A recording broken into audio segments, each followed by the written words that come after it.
దేవుడి వాక్యం చదువుదాం ప్రియమైన పిల్లారా. గలతీ రాసిన పత్రిక ఇక్కడ ముందు ఎఫెసు రాసిన పత్రిక 5వ అధ్యాయము 5వ వచనం చదువుదాం. వ్యభిచారి అయినను, అపవిత్రుడైనను, విగ్రహారాధకుడైన ఉన్న లోబి అయినను క్రీస్తు యొక్క దేవుని రాజ్యమునకు హక్కుదాడు కాడన సంగతి మీకు నిత్యముగా తెలియను. ఇలాంటి లక్షణాలు ఒకవేళ మారుమనసు పొంది రక్షణ పొందినప్పటికీ కూడా ఇలాంటి లక్షణాలు మనలో ఉన్నప్పుడు మనము దాని హక్కుదారులు కాలేము. హక్కుదారులు అంటే సొంతం చేసుకోలేమని అర్థం. తర్వాత గలతీ రాసిన పత్రిక 5:19 నుంచి శరీర కార్యం స్పష్టమై ఉన్నవి. అవేవనగా జారత్వము, అపవిత్రత, కాముకత్వము, విగ్రహారాధన, అభిచారములు, ద్వేషములు, కలహములు, మత్సరములు, క్రోధములు, కక్షలు, భేదములు, విమతములు, అసూయలు, మత్తతులు, అలరతొక్కు నాటబడి మొదలైనవి. వీటిని గురించి నేను మునుపు చెప్పిన ప్రకారము ఇట్టి వాటిని చేయువారు దేవుని రాజ్యమును స్వతంత్రించుకొనరని మీతో స్పష్టముగా చెప్పుచున్నాను. దేవుని రాజ్యమును స్వతంత్రించుకొనరు. స్వతంత్రించుకోవాలంటే ఏం చేయాలి? సొంతం చేసుకోండి ఏం చేయాలి? ఇవన్నిటిని కూడా ఏం చేయాలి? త్యజించాలి, జయించాలి. అందుకే ఇది అని శరీర కార్యములు. అందుకే రోమిల పత్రిక అంటాడు, ఆత్మ శరీరం చంపేలా మీరు జీవించగలండి. కాబట్టి శరీర క్రియలు ఇప్పుడు విశ్వాసం మనము ఆనాడు ప్రియులారా వారు ఏ రీతిగా అయితే వారికి దేవుడు వాగ్దానం చేసి ఇచ్చేశాడు, మనకు కూడా దేవుడు పరలోక రాజ్యం ఇచ్చేశాడు. పరలోక పౌరులం అన్నాడు, మీ పేరుకు రాయబడింది అన్నాడు. అన్ని బాగానే ఉంది, కానీ దాన్ని స్వతంత్రించుకోవాల్సిన బాధ్యత ప్రతి విశ్వాసికి ఉందండి. విశ్వాసి కావచ్చు, సేవకులు కావచ్చు. ఎందుకంటే సేవకుల్లో కూడా ఏముంటుంది? ఈ శరీర సంబంధమైన ఇచ్చలు ఉంటుంది, శరీర కార్యాలు ఉంటాయి. అందుకే నేను అనేక సేవకుల గురించి చెప్తున్నప్పుడు అంటాను, ప్రియులారా, మళ్ళీ దేవుడు వాడుకోవచ్చు. వాడుకున్నంత మాత్రాన మనం ఏమాత్రము పరలోకంలో ఇక్కడ ఏ రీతిగా అయితే ఆత్మీయ ఉన్నతమైన స్థితి కలిగి ఉన్నామో దేవుని దగ్గరికి వెళ్ళిన తర్వాత అంత ఉన్నతమైన స్థితి కలిగి ఉంటామని అనుకోవడానికి వీల్లేదండి. పరలోకంలో నీకు దేవుడు నీకు ఏర్పడిన స్థలంలో ఉండాలి అంటే దానికి తగినటువంటి వ్యక్తిగత ఆత్మ ఎదుగుదల కావాలి. నీలో శరీర స్వభావాలు, శరీర క్రియలు ఏం కావాలి? చంపబడాలి. శరీర క్రియలు, శరీర కార్యాలను జయించాలి. జయిస్తేనే ఏమవుతావు? నువ్వు దాన్ని స్వతంత్రించుకోగలవు. నేను ఒకసారి పసిపిల్లల గురించి చెప్తున్నాడు, చెప్పాను, విన్నారో జ్ఞాపకం అని అనుకుంటాను. అనేకమంది గొప్ప గొప్ప సేవకులు ఉన్నప్పటికీ వాళ్ళు ఏ స్వభావం ఉంది? పసిపిల్ల స్వభావం ఉంది. ఏంటి పసిపిల్ల స్వభావము? కోపము, పగ, అసూయ, భేదాలు, కొట్లాట్లు, గొడవలు, ఈ శరీర సంబంధమైన కార్యాలు ఎవరైతే కలిగి ఉన్నారో వాళ్ళు ఇంకా ఆత్మీయంగా పసిపిల్లలే. వాళ్ళిద్దరు కూడా ఎంతో గొప్ప సేవకులుగా చలామణి అవుతుండొచ్చు. అలాగే సేవకులు ఒక నేనున్నాను అనుకుందాం, నాలో కూడా స్వార్థము, స్వయము, కోపము, పగ, ద్వేషము ఇవన్నిటినీ పెట్టుకొని జీవించినట్లయితే నేనేమవుతాను? ఆత్మీయంగా దేవుని దృష్టిలో ఏం కాను? పరిపూర్ణ స్వతంత్రించుకోలేనండి. దేవుని విషయంలో కోపం ఉండొచ్చు, రోషం ఉండదు, అది వేరే విషయం. పర్సనల్గా ఎవరి మీద కోపము కానీ, పగ కానీ, ద్వేషము కానీ, అసూయ కానీ ఉండకూడదు. దాన్ని జయించాలి. ఉండకూడదు. ఆటోమేటిక్ ప్రతి శరీరంలో మనం ఉన్నంత కాలము ఇవి మన మీద ఏం చేస్తుంది? అటాక్ చేస్తూనే ఉంటుందండి. నువ్వు దాంతో నిరంతరం పోరాడుతూ ఉండాలి, జయిస్తూ ఉండాలి. కానీ నువ్వు దానికి లోనే కప్పుకోకూడదు. అనేక పరిశోధన పొందిన వాళ్ళు ఉన్నారు, ఆత్మలు ఆరాధిస్తున్నటువంటి వారు ఉన్నారు. కానీ సమస్య వచ్చినప్పుడు కోపము, గొడవ, కొట్లాట్లు, సహింపులేనితనము ఇవన్నీ పనిచేస్తున్నాయి. అంటే దాని అర్థం ఏంటంటే నువ్వు ఇంకా స్వాధీనపరచుకోలేదు అని అర్థం. నీవు దాని అధికారం కింద ఉన్నావు కానీ నీ అధికారం కింద అవి లేవు. అది మరో చోట రాయబడింది, అందరూ దేవుని ఆత్మ నడిపించబడతారు, దేవుని కుమారులను పడతారు. కాబట్టి నువ్వు పరలోకం స్వదించుకోవాలి, ఏం చేయాలి? పోరాటం చేయాలి. అది కూడా ఏ సమయమో జాగు చేయకూడదు. వీళ్ళు ఏం చేస్తున్నారు? అన్ని గోత్రాలు వెళ్ళి వాళ్ళ పొట్లాడి అవసరమైతే ఇంకొకరి సహాయం కూడా తీసుకొని ఏం చేశారు? పోరాడి గెలిచి స్వాధీనపరుచుకున్నారు. కొన్ని స్వాధీనపరచుకోలేకపోతే ఏం చేశారు? వీళ్ళు బలవంతులయ్యి వారిని ఏం చేశారు? వీళ్ళ కిందకే దాసులు చేసుకున్నారు. అలాగే ప్రియ సహోదరి విశ్వాసికుడు ఏం చేయాలి?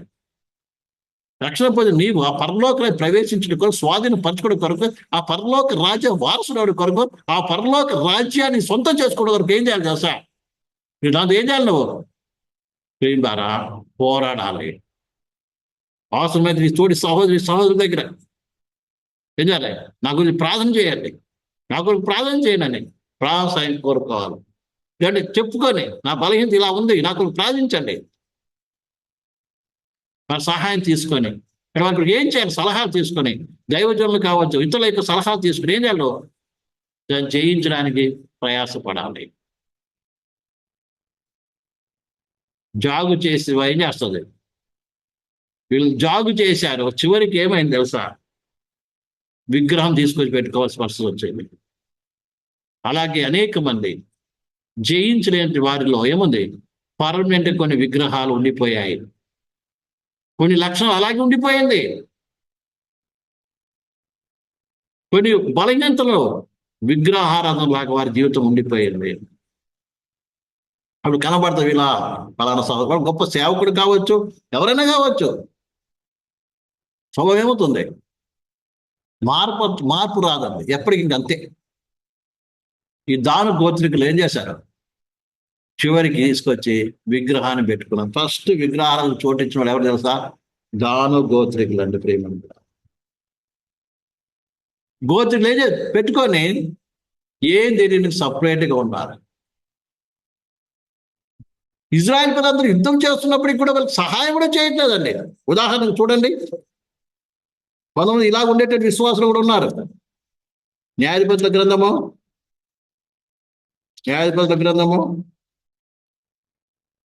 17వ వచనం, 5:17.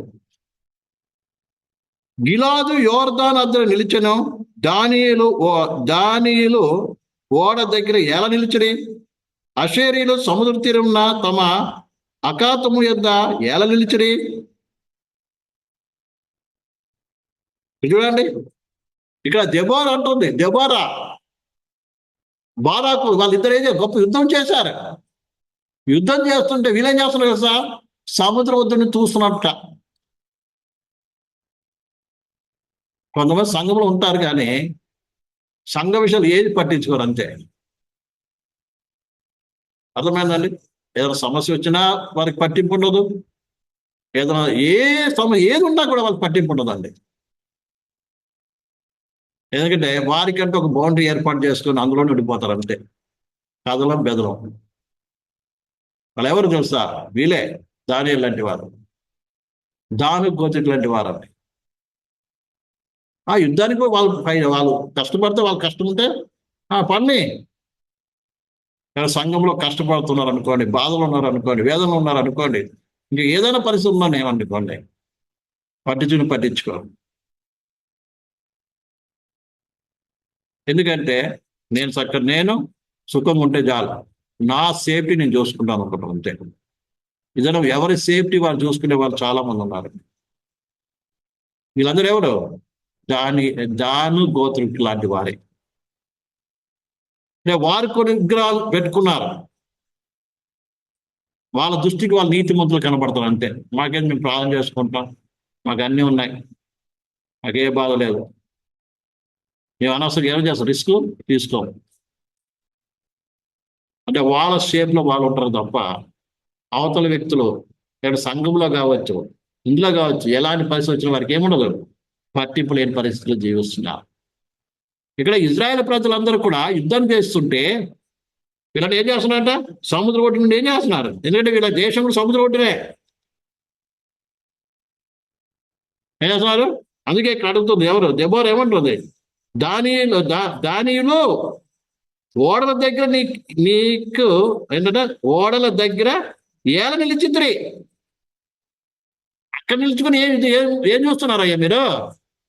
మేమందరం ఇక్కడ ఆడవాళ్ళు ఏమి యుద్ధం చేస్తున్నారు, ఆడవాళ్ళు శత్రువులను చంపుతున్నారు.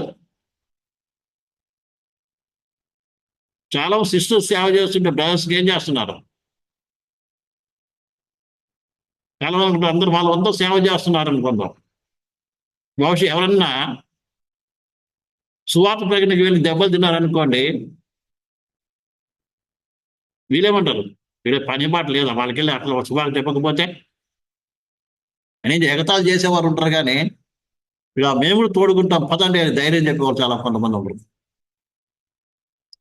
ప్రియమైనవి కాబట్టి ప్రియ సోదరి సోదరులారా, మనం ఏం చేయాలి? మనకి ఇవ్వబడిన సమయం కొద్దిదే, మనకున్న సమయం కొద్దిదే. ఆ కొద్ది సమయం మనం ఏం చేయాలి? మనకి ఇవ్వబడినటువంటి స్వాస్థ్యాన్ని మనం ఏం చేయాలి? స్వదించుకోవాలి. మన పరలోక రాజ్యం స్వదించుకున్నట్లుగా మన శరీర క్రియలన్నీ ఏం చేయాలి? జయించాలి, స్వాధీనపరచుకోవాలి. దాని కంట్రోల్లో మనం వెళ్ళకూడదు. మన కంట్రోల్లో అవన్నీ ఉండాలి. అర్థమవుతుందండి? బహుశా కోపం ఉండొచ్చు నీలో, కానీ కోపం అనే ఆధీనం నువ్వు ఉండకూడదు. నీ ఆధీనం కోపం ఉండాలి. నువ్వు జయించాలి దాన్ని. ఏ కార్యమైనా ఉండొచ్చు. ఇందాక చెప్పిన శరీర కార్యాలు చాలా ఉన్నాయి బైబిల్లో. ప్రేమ అవన్నీ కూడా ఏం చేయాలి? జయిస్తే ఏమో ఒక స్వాధీనపరచుకుంటాం. అలాగే పెడితేవా దానియేలు గోత్రపు వాడి విగ్రహం వచ్చినట్టుగా నీ జీవితంలో విగ్రహాలు వచ్చేస్తాయి. ఈ విషయాన్ని బాగా అర్థం చేసుకోండి.